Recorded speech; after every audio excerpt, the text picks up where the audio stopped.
lagi nating paalalahanan ang sarili natin at utusan natin, hindi lang basta paalala sa sarili natin, kundi dapat natin utusan ang ating sarili sa pagpaparami natin ng zikr, pagpaparami natin ng pag-aalala sa Allah at takot sa Allah subhanahu wa ta'ala, sapagkat ito ang nagbibigay ng pakinabang sa puso ng isang mananampalataya kapag marami siyang ginagawang pag-aalala sa Allah subhanahu wa ta'ala.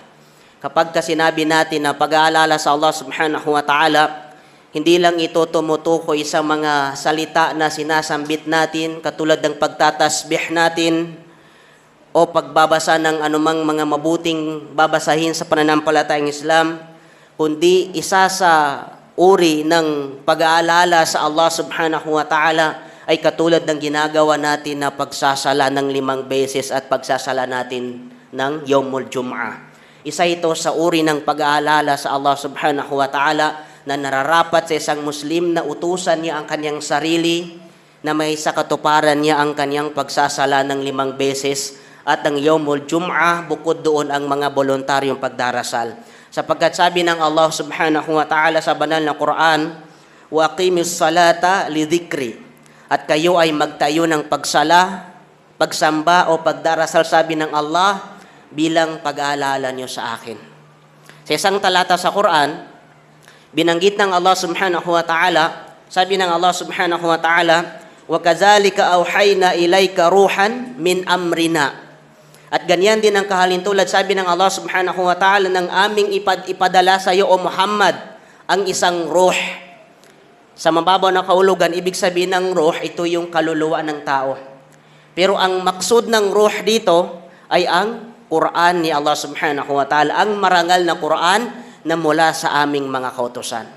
Ibig sabihin, sinabi ng Allah subhanahu wa ta'ala na sa puso ng isang mananampalataya, kung ang isang tao ay ang kaniyang katawan ang nagbibigay ng buhay sa kanya, ay ang kaniyang kaluluwa para sa mabuhay, ganun din sabi ng Allah subhanahu wa ta'ala sa puso ng isang mananampalataya.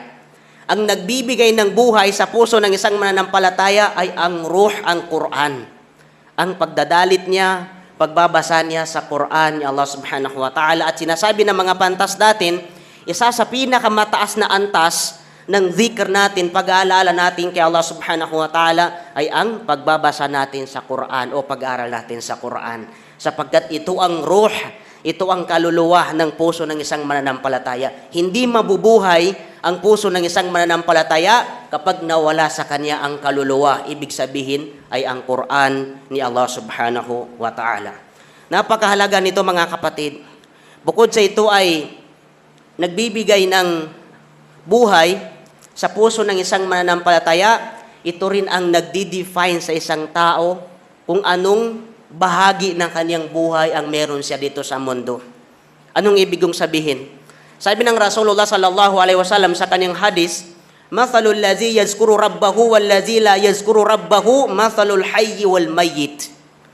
Sabi ng Rasulullah, ang kahalintulad ng isang tao na inaalala niya ang kanyang Panginoon at ang tao na hindi niya inaalala ang kanyang Panginoon, hindi siya nagkakaroon ng dhikr, pag-aalala sa kanyang Panginoon, ay kahalintulad ng isang buhay at saka isang patay. Masya Allah. Ibig sabihin mga kapatid, hinalintulad ng Rasulullah sallallahu alaihi wasallam na ang isang taong nagkakaroon siya ng pag-aalala kay Allah subhanahu wa ta'ala sa kanyang Panginoon ay parang kahalintulad ng isang buhay. At ganoon din ang isang tao na wala siyang panahon sa mga zikr niya kay Allah subhanahu wa ta'ala ay hinalintulad ng Rasulullah sallallahu alaihi wasallam na parang isang patay. Na kahit nabuhay pa man din ang kaniyang katawan dito sa mundo, kapag nawala na sa kaniyang puso ang pag-aalala niya sa Allah subhanahu wa ta'ala, ay hinalintulad ng Rasulullah sallallahu alaihi wasallam sa isang uri ng patay. Napakahalaga pala nito mga kapatid sa atin, sapagkat ito ang nagdi-define kung ano yung klase ng puso na meron tayo dito sa mundo. Kapag tinanggal na natin sa puso natin yung pag-aalala sa Allah, kahit na tayo ay nabubuhay pa man din dito sa mundo, tinagurian tayo ng Rasulullah sallallahu alaihi wasallam na isang uri ng patay, sapagkat nawala sa kanyang puso ang pag-aalala niya kay Allah subhanahu wa ta'ala. Qala Ibnul Qayyim rahimahullahu ta'ala, sabi ni Ibnul Qayyim rahimahullahu ta'ala, tungkol sa zikr kay Allah subhanahu wa ta'ala, ang sabi niya, annahu yurathu hayatal qalb. Sabi ni Ibnul Qayyim rahimahullahu ta'ala, na ang zikr, ang pag-aalala sa Allah subhanahu wa ta'ala, ito ang nagbibigay ng buhay sa puso ng isang mananampalataya. Ito ang nagdudulot ng buhay sa puso ng isang mananampalataya na kapag nawala sa kanyang puso ang pag-aalala niya sa Allah subhanahu wa ta'ala, tiyak na namamatay ang puso ng isang mananampalataya. Sabi ni Sheikhul Islam Ibn Taymiyyah rahimahullahu ta'ala, "Adh-dhikru lil qalbi mithlul ma'i lis-samak, fa kayfa yakunu halu samak idza faraqa al-ma'a."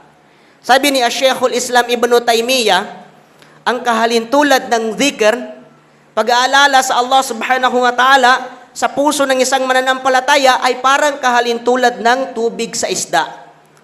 Paano ang kalagayan ng isda, sabi ni Ibnul Qayyim, kapag iihiwalay mo siya sa tubig? Masya Allah, napakaganda ng logic. Paano mabubuhay ang isang isda kapag tinanggal mo siya sa tubig? Hindi mabubuhay ang isda. Ganon din sabi ni Sheikhul Islam Ibn Taymiyyah rahimahullahu ta'ala. Kapag tinanggal mo sa puso ng isang mananampalataya ang pag-aalala niya sa kanyang Panginoon, paano magkakaroon ng buhay ang kanyang puso?